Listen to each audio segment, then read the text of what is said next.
안녕하세요. 저는 40대 후반 여성입니다. 세상에 하고 싶은 걸 다 하며 살아가는 사람이 있을까요? 세상 최고 부자인 만수르도 자신이 원하는 것을 다 이룰 수 없을 겁니다. 돈이 많고 유명한 사람이라고 해도 각자가 소유하고 싶은 욕망과 그리움을 끝까지 채우지 못할 것입니다. 왜냐면 사람들은 끝없는 욕망을 품은 존재이기 때문입니다. 그러나 환경 속에서 한정된 것만큼을 살아가는 사람들도 많이 있습니다.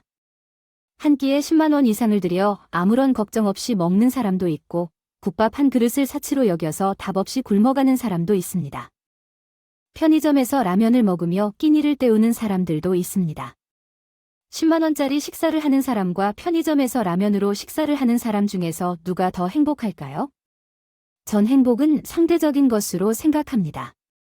하루 종일 열심히 일한 후 편의점 라면을 먹는 사람들에게는 이런 호화스러운 식사가 나에게 대한 선물이라고 생각할 것입니다.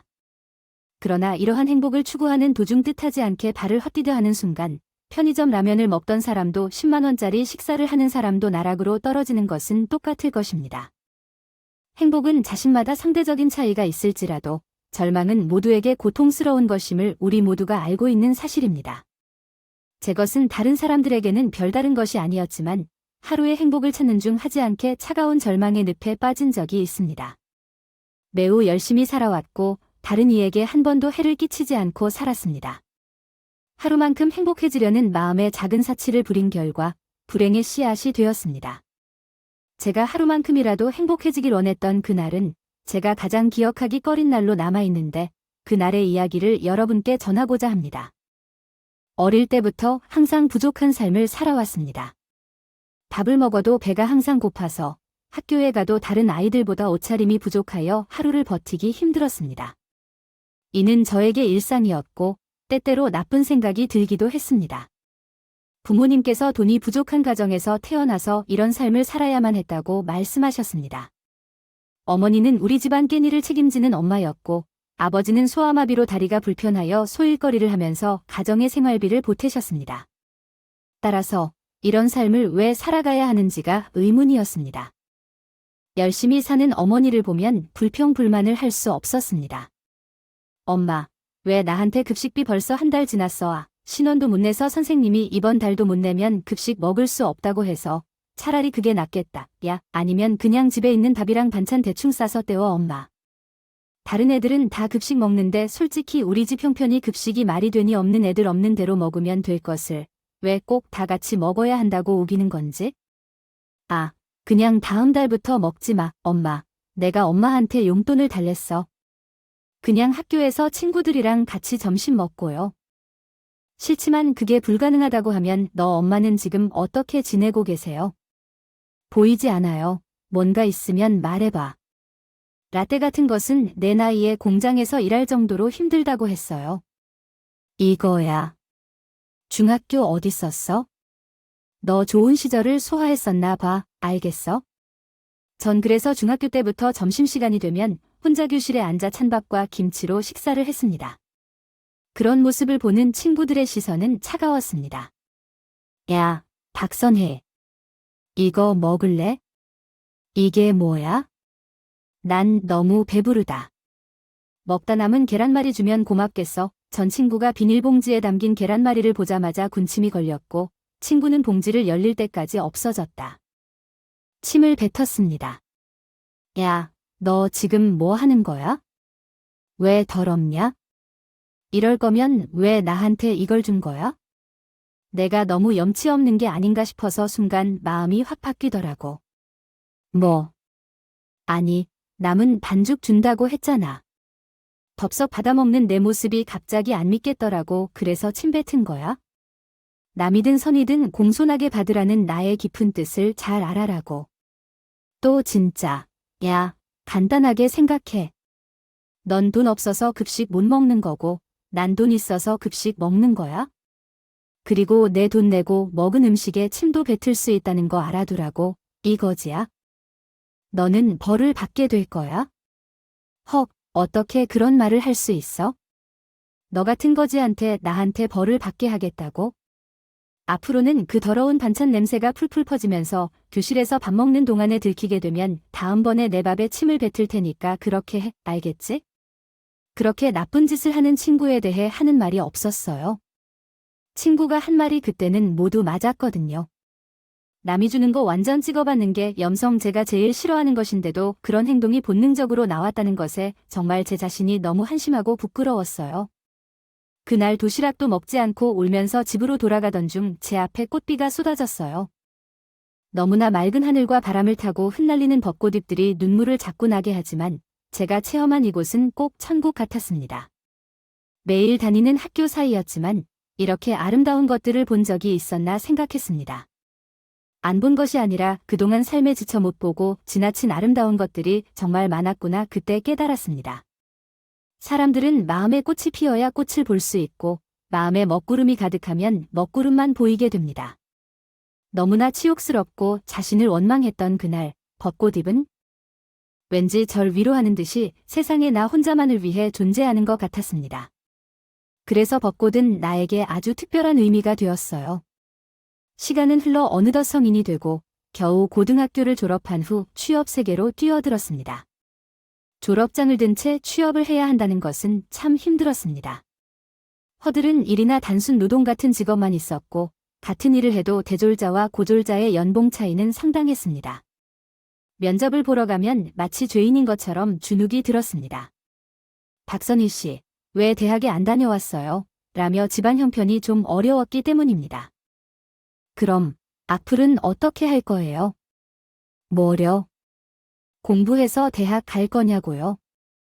전 수십 군데 면접을 봤지만 이런 질문은 처음이었습니다. 대학이란 건 아예 꿈도 꿔서는 안 되는 일이라 생각했죠. 엄마 말대로 저에겐 사치일 뿐이었으니까요. 여기서 돈 벌어서 대학 갈 거면 일하고 아니면 다른 데 알아보세요. 네, 사지육신이 멀쩡한 사람이 왜 꿈이 없습니까? 지금이 조선시대도 아니고 여자라서 돈이 없어서 그건 핑계 아닙니까? 드라마에서 그런 말이 있더군요. 이루려는 사람은 노력을 합니다. 포기하는 사람은 핑계를 대는 사람입니다. 박선희 씨가 핑계만 대고 있는지, 그녀는 노력할 것인지를 고민하고 오세요. 아무도 나에게 꿈에 대해 가르쳐준 사람은 없었습니다. 그냥 전 이렇게 태어났으니까 이렇게 살아야 한다는 절망만 심어주었어요. 그때 사장님의 말을 듣고 정말 깊이 고민했습니다. 처음으로 앞으로 내가 어떻게 살아갈지를 고민했습니다. 3일이 지난 후에 나는 약속했던 대로 그 사장님을 찾아갔습니다. 사장님의 공장은 규모는 작지만 알아주는 중소기업이었어요. 사장님, 제가 해보고 싶습니다. 무엇을 하고 싶은지 물으시나요? 일도 하고 싶고 공부도 하고 싶고 꿈도 모든 것을 하고 싶어요. 한꺼번에 하지 말고 차근차근 해봅시다. 그러나 사장님, 왜 그런 말씀을 하신 건가요? 제 부모님도 저에게 꿈을 갈라고 한 적이 없었거든요. 나도 박선혜 씨처럼 시간을 보낸 적 있어요. 그러나 후회가 밀려온다. 제 것은 아무 조건도 없었음을 알려줄게요. 네, 사장님. 전 정말 1초도 허투루 쓰지 않고 낮에는 일하고 밤에는 공부하면서 3년을 보냈습니다. 결국 제가 희망하는 대학에 합격하고 입학금도 모아서 마음 편히 대학에 다닐 수 있었습니다. 박 대리님, 정말 큰 도움이 되어주셔서 감사합니다. 만약 사장님이 아니셨다면 제가 이루지 못했을 거예요. 정말 감사합니다. 그냥 훈수만 두실 거라고 생각했는데 박 대리가 다 해냈어요. 대학 다녀와도 회사에서도 열심히 하겠습니다. 말도 안 되는 소리네. 이거 받아요. 이게 뭐예요? 퇴직금이에요. 네, 이제 대학도 다녀왔으니 더 이상 함께 일하지 않아도 될 것 같아 더욱 그렇게 되었습니다. 넓은 곳에서 꿈을 펼쳐야죠. 우물개구리가 되면 그동안 노력한 보람이 없지 않나요? 사장님, 그동안 고생 진짜 많이 했고 대학 생활도 잘할 거라 믿어요. 박선혜 씨는 핑계 대기보다는 노력을 말하는 사람이니까 전 살면서 저한테 이런 행운도 있나 생각했습니다. 정말 믿기지도 않았고 제가 대학에 다닐 수 있다는 희망이 생긴 거니까요. 정말 사장님은 제 인생의 은인과 같은 분이셨어요. 하지만 행복은 제게 쉽게 오지 않았어요. 그동안 모은 대학 등록금과 사장님이 넉넉히 주신 퇴직금이 사라져 버렸기 때문이에요. 돈 벌려고 나가더니 이제껏 한 짓이. 도박 때문에 체벌도 주셨다 하니 너희 아버지 어쩌면 좋을까. 어휴제가 1초도 쉬지 않고 열심히 살면서 아버지는 도박에 손을 대셨고 그 빚은 모두 나에게로 왔습니다. 너희 아버지를 살려야 해야겠지 않겠니? 지금 내 무슨 대학이냐. 일단 내 아버지 좀 살려보자. 뭐라고? 내 주변의 대학이라고. 그래 아니 너는 솔직히 그동안 돈을 벌려 하며 집에는 신경도 안 쓰고 결국 내 아버지를 이렇게 만들었다는 건 아니잖아. 좋아 이거 좀 사주라. 내가 그동안 어떻게 살긴 거야. 어떡하면 나는 이 집구석에서 하루도 안 쉬고 평생을 뼈 빠지게 일했어. 그렇다고 자식의 꿈을 그렇게 꺾는 루머가 어딨어? 내가 돈을 벌더니 분수를 판 말아 먹었구나. 이게 어디서 진짜야? 아, 원래 내놔 돈 내놓으라고. 항상 그랬습니다. 엄마는 아빠가 불쌍하다고 늘 감싸기만 해줄 뿐 그 원망은 저에게 다 풀었습니다. 결국 퇴직금과 그동안 모은 대학 등록금을 아버지가 도박빚 갚는데 다 쓰고 말했습니다. 선희야, 미안하다. 아버지가 앞으로 내 이름 부르지도 마. 선희야, 잘해보려고 했겠지. 큰 돈 벌어버리고 했겠지. 그런데 아빠, 그건 꿈이 아니라. 허선이야, 나 이제 진짜 망설이고 싶지 않아. 넌덜머리가 나왔어.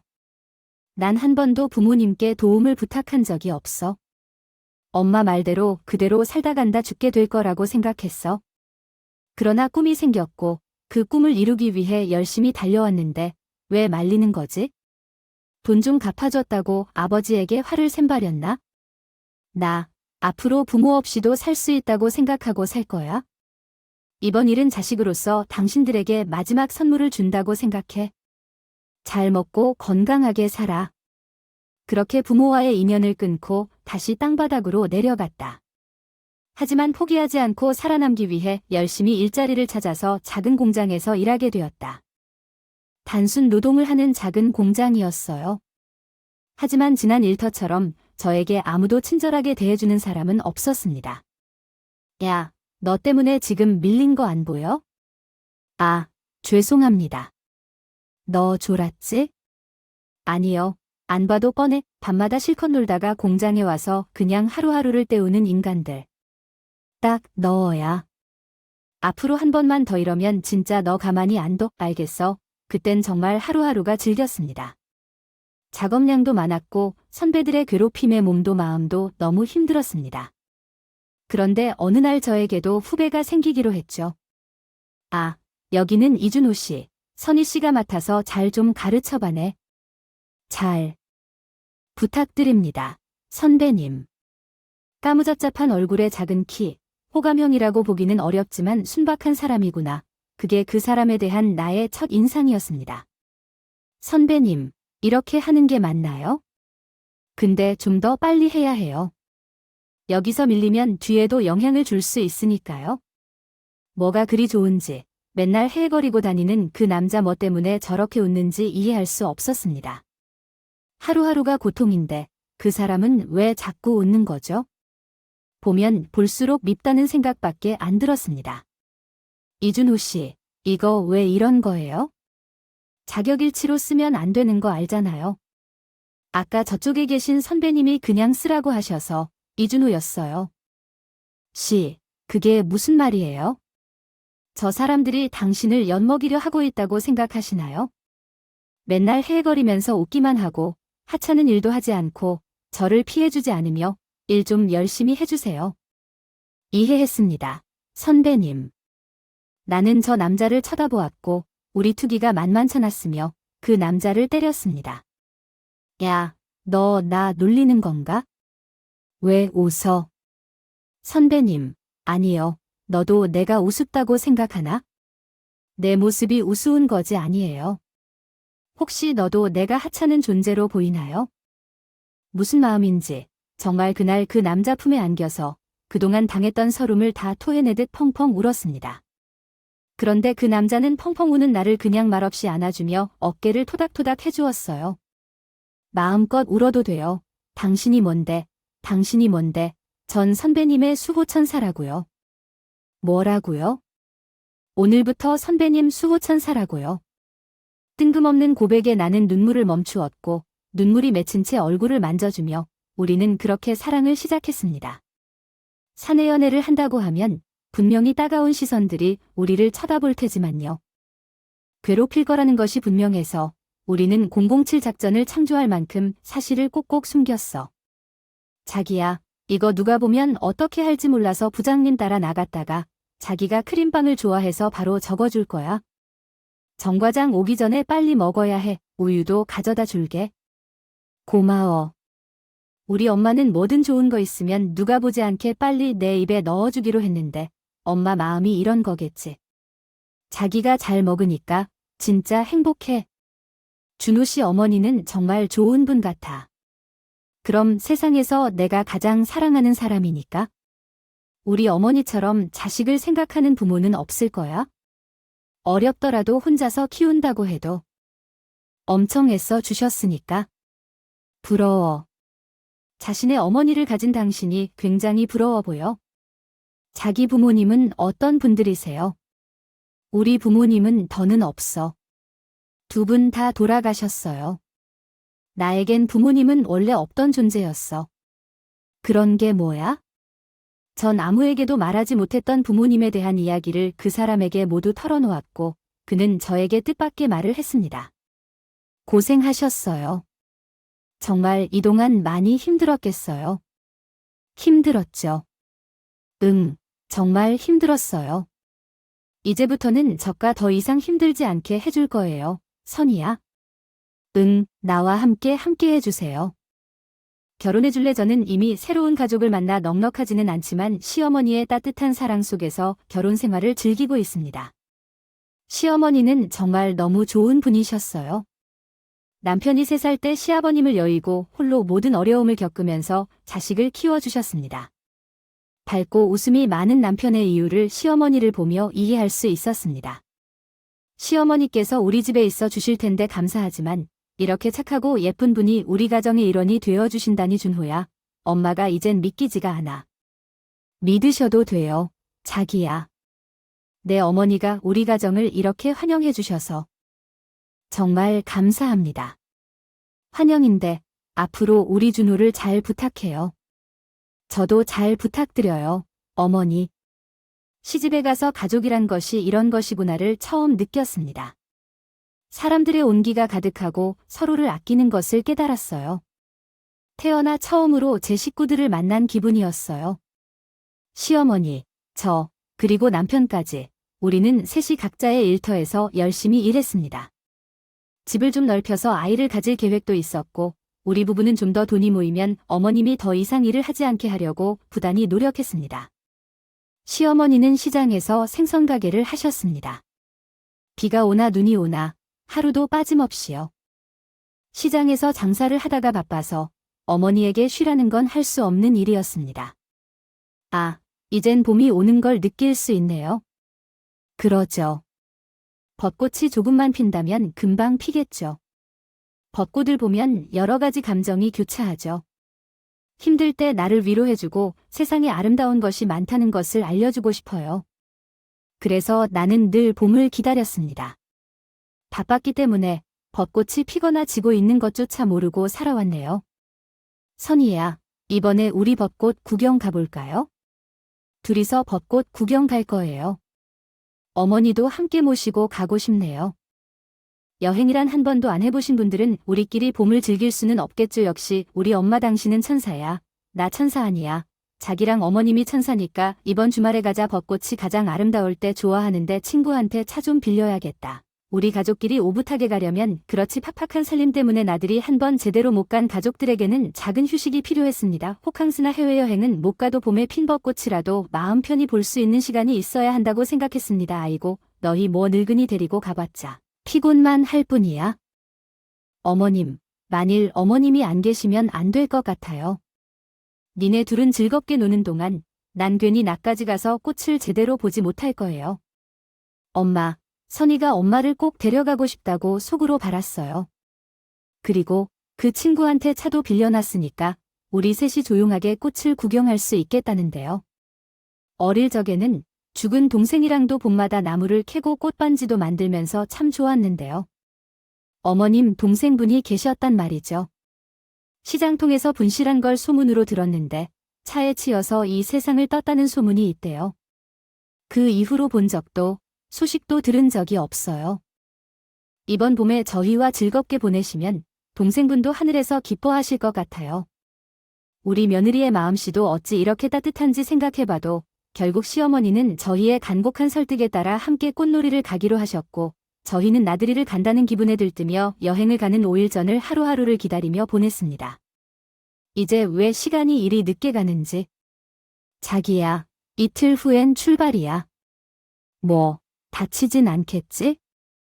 요즘은 매일매일 일기예보를 보잖아. 혹시 우리가 여행 갈 날에 비 올까봐? 자기, 그 소소한 일들도 그렇게 설레는 아이처럼 기다리고 있어? 맞아. 나도 지금 그런 기분이야. 여행을 가는 날 날씨는 우리를 위해 그렇게 화창했답니다. 일찍 일어나 김밥을 싸고 먼 길을 가기 위해 주전부리도 챙겼어요. 여보, 굿모닝. 왜 이렇게 일찍 일어났어? 오늘 어떻게 일찍 안 일어날 수 있어? 오, 김밥까지. 역시 우리 자기 최고야. 어머님이 일어나시면 아침을 먹고 출발하면 될 것 같아. 그래. 그렇게 모든 준비를 마치고 출발하려는데 갑자기 남편이 길을 멈추겠다고 합니다. 잠깐만. 아유, 왜 그러세요? 여행 가기 전에 한 장씩 사진은 찍어야지. 자, 다 입어. 셔터 맞춰놓고 자자. 10초면 찍습니다. 그러고 보니 우리가 처음 찍는 가족 사진이네. 찰칵. 우리는 처음이자 마지막이 될 가족 사진을 찍고 나들이를 떠났습니다. 날이 아리만큼 도로는 꽃나들이 행렬로 차가 엄청 막혔습니다. 하지만 차에서 우리 식구들은 차가 막히는 것도 추억이라며 서로 이야기하며 즐겁게 여행길을 즐겼습니다. 여행을 하면서 엄마가 여성보다 더 많이 느꼈는데 괜찮으세요? 라고 이야기하자 엄마는 신경 쓰지 마. 학교에 콧바람 쐬는 거 있고 산지 오랜데 나오기만 해도 좋구나 라고 대답했습니다. 천천히 가요. 안전이 최우선 사항이니까요. 그러네요. 이 웃음이 영원할 줄 알았었는데 하지만 30분 후 꽃이 피는 우리 차 안은 핏빛으로 물들어 버렸습니다.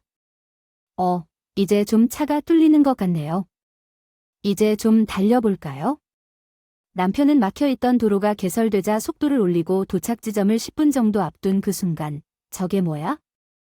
저게 뭐야? 차 한 대가 중앙선을 침범하며 역주행을 하고 남편은 손을 뻗을 수도 없이 그대로 그 차와 정면으로 충돌합니다.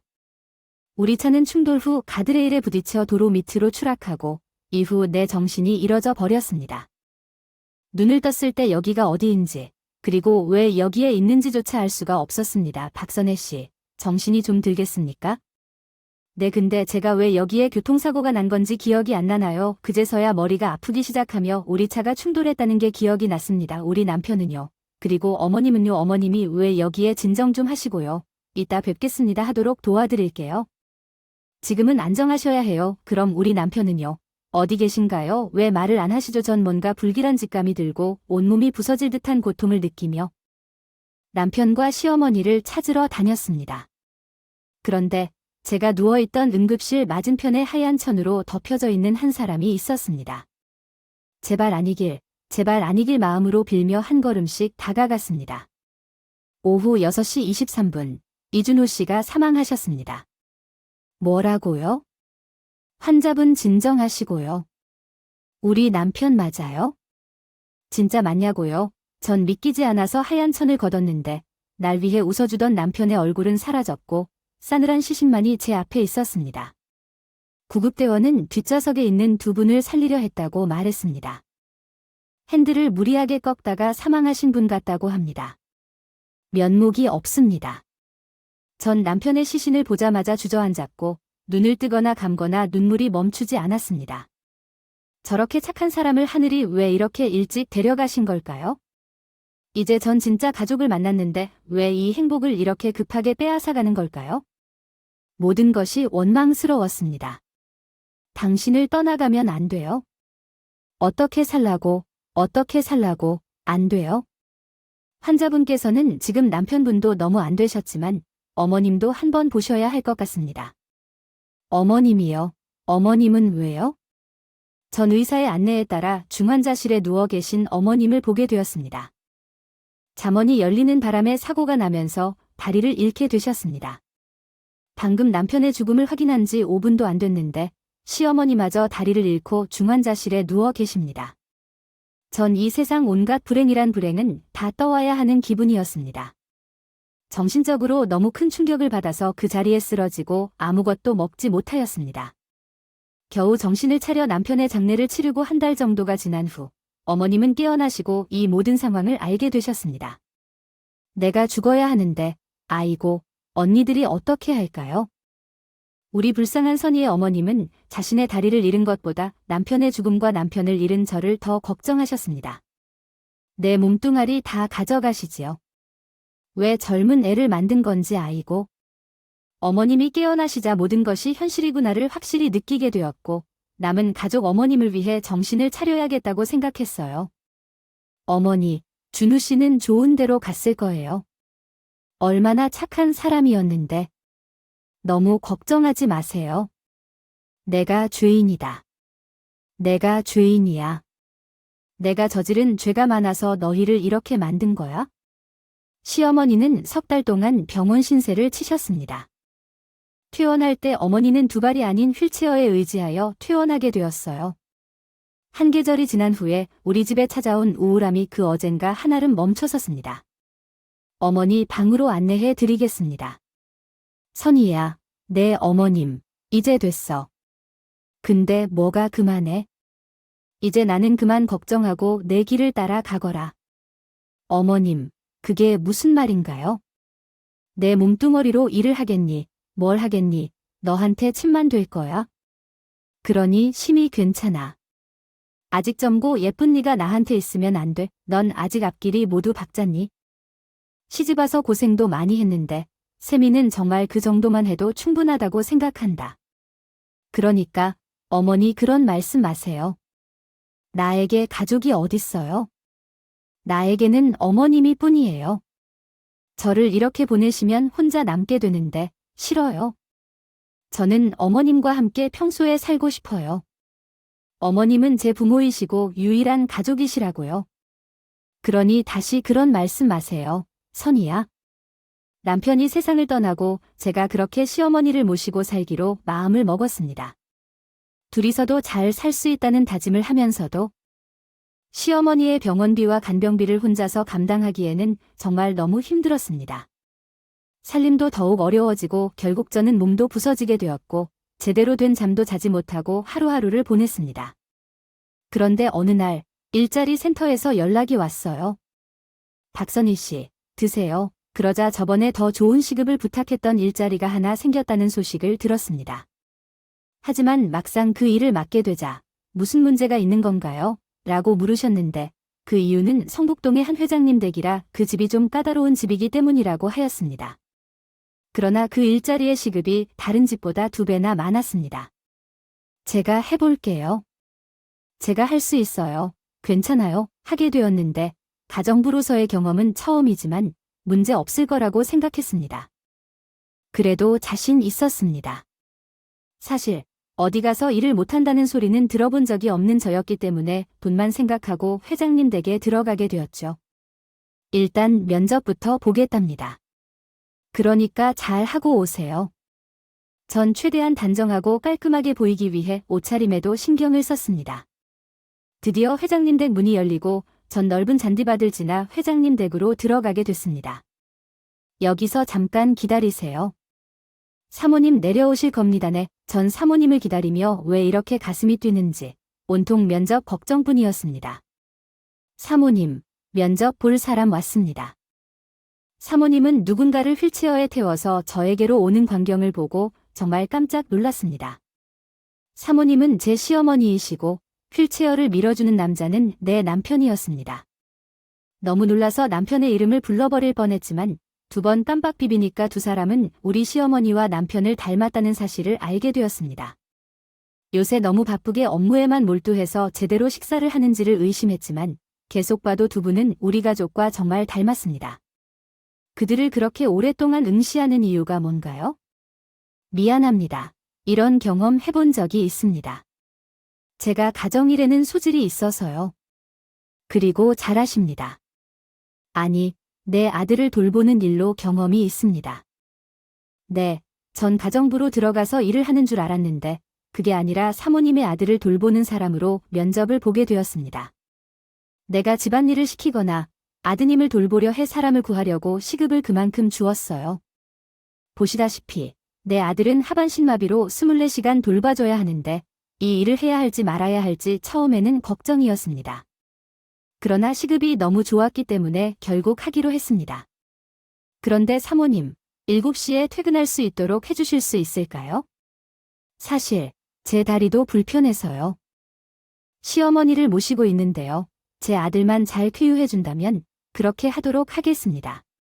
감사합니다, 사모님.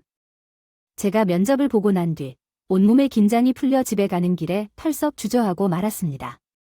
사모님의 포스가 장난이 아니었지만 정말 제 시어머니와 너무 많이 닮았다는 생각을 떨칠 수가 없었어요. 집에 도착하니 편지 봉틀 하나가 있었습니다.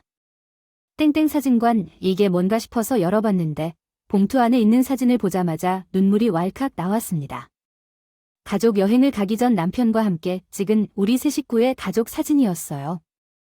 남편이 하늘로 떠난 후 필름을 맡겼는데 너무 오래 찾으러 오지 않아서 사진관에서 직접 우리 집으로 배달을 해주셨습니다.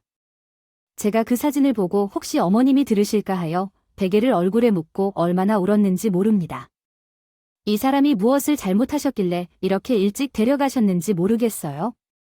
제가 남편에게 한 것이 하나도 없는데 후회로 파도가 밀려왔어요. 그 사진을 제 지갑에 넣어 항상 가지고 다녔어요. 내일은 어머님과 남편이 함께 계시는 것을 생각하며 열심히 일하겠다고 다짐했죠. 전 사모님의 아들을 정성껏 돌봤습니다. 사고로 다리를 잃은 것도 제 시어머니와 같다는 마음에 있어서 시어머니를 보는 듯한 마음으로 일했습니다. 하지만 일이 그리 쉽지 않았습니다. 다리를 잃은 아픔에서 헤어나오지 못한 사모님의 아들은 사사건건 불평불만으로 투성이었습니다. 아줌마 수건이 너무 뜨겁다고요? 그래요. 제가 다시 가져올게요. 아니, 이번에 차갑다고요? 그래요. 제가 다시 가져올게요. 물온도 하나 못 맞춰서 모르겠다는 거야? 죄송해요. 제가 다시 가져다 드릴게요. 하반신마비의 고통을 누구보다 잘 아는 나는 사모님의 아들을 알뜰살뜰 돌봤습니다. 현석 씨라고 했어요. 저는 현석 씨랑 정말 많이 닮았다고 생각해요. 그런데 얼마 전에 하늘로 돌려보냈어요. 그때는 장애가 있어도 괜찮으니 제발 제 곁에만 있어달라고 울면서 부탁했죠. 지금은 사모니 심정도 비슷할 거예요. 하지만 현석 씨가 그래도 이렇게 제 곁에 있는 것이 사모님에게 얼마나 큰 힘이 되는지 알아요. 다리를 쓸 수 없는 병신이 어떤 힘이 된다고 그런 말은 하지 말아주세요. 현석 씨가 가족을 잃는다고 생각해 보세요. 그런 상황에서도 살 수 있을 것 같아요. 그러니까 그런 안 좋은 생각은 버리고 자신이 할 수 있는 일에 집중해 보세요. 훨씬 더 하루를 잘 살아가는 방법은 될 테니까 전 온갖 구박을 받으면서도 사모의 아들을 돌봤고 사모님은 제가 자신의 아들에게 구박을 받으면서도 열심히 하는 것을 지켜보며 저에 대한 믿음이 하루하루씩 생기기 시작했습니다. 박선희 씨, 잠깐 나 좀 봐주세요. 내 사모님은 전 사모의 아들이 모아둔 피규어를 매일 닦고 큰 덩치 남자를 매일 목욕시키는 것을 보고 정말 몸이 부서져라 하셨습니다. 그런데 사모님이 절 보자고 하니 해고시키려고 하나 이런 생각이 불현듯 들더라고요. 우리 아들은 까다로워. 그렇죠 아니에요? 하나는 우리 아들에게 할 말이 없어요. 나 때문에 그렇게 된 거니까 내 어릴 때 놀이터에서 놀다가 척추를 다쳤어요. 정말 세계 각지의 병원을 찾아다니며 치료해봤지만 소용이 없었어요. 그랬었군요. 사모님은 자신의 어린 시절 이야기를 들려주셨습니다. 너무 가난해서 하루에 한 끼씩 챙겨 먹는 것이 어려웠던 시절 떡을 주는 떡장수를 따라가다가 그 길로 가족을 잃었다고 했습니다. 그리고 성인이 된 후 작은 공장에서 일하다 남편을 만나 밤낮으로 열심히 일했다고 합니다. 남편의 공장은 점점 커지고 남편은 열심히 일한 덕분에 저는 현재의 위치에 오르게 되었다고 했습니다. 하지만 잠시 뒤 남편은 거대한 재산을 남기고 세상을 떠났다고 말씀하셨습니다. 세월이 참을 수 있다고 생각했지만 제 인생의 목표는 가족을 찾는 것이라고 마음먹었지만 전국을 누비더라도 흔히 보지 못했습니다. 돈이란 무엇인지를 남편과 함께하며 알게 된 이후로는 돈을 버는 일에만 집중했습니다. 이러다 보니 가족을 찾는 것마저 잊게 되고 자식들까지도 그러한 처지에 이르렀습니다. 돌아보니 왜 이렇게 살아왔는지 후회스러워집니다. 아니요, 사모님, 그것은 사모님의 잘못이 아닙니다. 빈말이라도 이렇게 말씀해 주셔서 감사합니다. 사실 사모님을 처음 만났던 날 너무 놀랐어요. 사모님은 제 시어머니와 너무 똑같이 생기셔서요. 선희 씨, 시어머니가 우리 시어머니와 시장에서 동생을 잃으셨다고 말씀하셨던 것을 나중에 들었을 때 돌아가셨다고 하셨더라고요. 혹시 선희 씨, 시어머니의 사진이 있나요? 아내, 남편이 돌아가신 뒤에 가족 사진을 지갑에 넣고 다니고 있어요. 여기 있습니다. 사모님이 사진을 보자마자 경악을 감추지 못했습니다. 정말 많이 닮으셨죠. 그리고 현재 하늘로 가신 남편과 아드님도 많이 닮은 것 같아요. 시어머니 좀 볼 수 있어요? 지금요. 내가 선희 씨의 시어머니 동생인 것 같아요. 전 그 길로 사모님의 차를 타고 어머니를 뵈러 갔는데 어머니는 휠체어에 앉아서 마당에서 햇빛을 쬐고 계셨어요. 우리 며느리 왔어요. 오늘 일찍 갔네. 고생 많았죠? 여기 누구예요? 언니야. 나야, 폭순이. 언니, 쌍둥이 둥실 폭순이. 뭐라고? 내가 복순이라고? 언니, 나 살아있었어. 나 살아있었다고? 내가 언니를 찾는다고 천국을 얼마나 돌아다니는 줄 알아? 너 정말 폭순이 맞아. 내 동생 복순이. 두 분은 서로의 얼굴을 확인하자마자 말할 틈도 없이 서로를 껴안고 통곡했습니다. 시어머니는 지난번 여행을 가기 전에 어릴 적 동생과 함께 봄마다 나무를 캐던 기억이 생생하다고 말했는데 죽었다고 생각했던 동생이 수십 년이 흘러 시어머니를 찾아왔습니다. 그동안 많이 힘든 일이 있었지. 아니야, 나 언니가 더 힘든 일을 겪었다는 얘기를 들었어. 언니의 며느리가 우리 집에 오지 않았다면 우리가 만나지 못했을 거야? 아니, 그럼 우리 며느리가 일하는 집이었어? 우리 아들도 척추를 다쳐서 휠체어를 타는데 우리 아들을 돌봐줄 사람을 뽑고 있는 중이야? 언니의 며느리가 우리 집에 왔어요. 이상하게 정리가 된다더라고요. 근데 알고 보니 내 생각에 우리가 연관되어 있다는 거였어요. 세상에 이런 인연이 어디에 있겠어요? 언니와 나는 하늘에서 만나라고 내려준 선물인 것 같아요. 그랬습니다. 시어머니와 사모님은 쌍둥이 자매였고 서로의 생사도 모르고 수십 년을 각자 살았던 것이었어요. 저도 사모님의 아들을 돌봐주면서 남편의 모습을 순간순간 떠올렸던 것은 핏줄의 정 때문이었다는 것을 깨달았어요. 언니, 우리 다시 헤어지지 말자고요. 이젠 언니 손을 꼭 잡고 안 놓을 거예요. 그래요, 그래요. 그러니 늘 그리워했던 우리 언니와 조카, 그리고 며느리까지.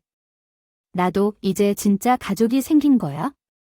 그러니까 우리 이제 다 같이 함께 살아야 해. 응, 시어머니와 전 사모님도 더 이상 작은 어머님 댁으로 이사를 갔고 그렇게 아둥바둥 살았던 것이 아닌 돈 걱정 없이 온 가족이 모여 매일 웃음꽃이 피는 행복한 날들을 보내고 있어요. 가끔 그런 생각이 들어요. 여행을 가지 않았더라면 내가 시어머니를 만약 떠났다면 그리고 사모님 댁에서의 일이 너무 힘들어서 일을 그만둔다면 지금 제가 어떨지 궁금하죠. 젊었을 때 일했던 사장님의 말씀을 항상 마음에 품고 살았기 때문에 저에게도 이런 행운이 찾아온 것 같습니다. 이루려는 자는 노력을 찾고 포기하려는 자는 핑계를 대네요. 시절의 인연으로 끝나지만 그 한마디가 제 마음을 바꾸고 제 삶을 바꾸겠습니다. 예니만 해결하면 되겠지라는 순간의 행복보다 사랑하는 사람들과 함께 열심히 노력하고 쌓아올린 소중한 행복이 더 영원할 것이라는 것을 이제야 깨달았습니다. 여러분, 여러분에게 행복은 어떤 의미인가요? 저는 그렇게 생각해요. 지금 당신 곁에 있는 가족과 지금 당신이 매일 하는 일들이 언젠가 모여 행복을 만들게 되리라는 것을 이제야 깨달았습니다. 잃을 것이라고 말하죠.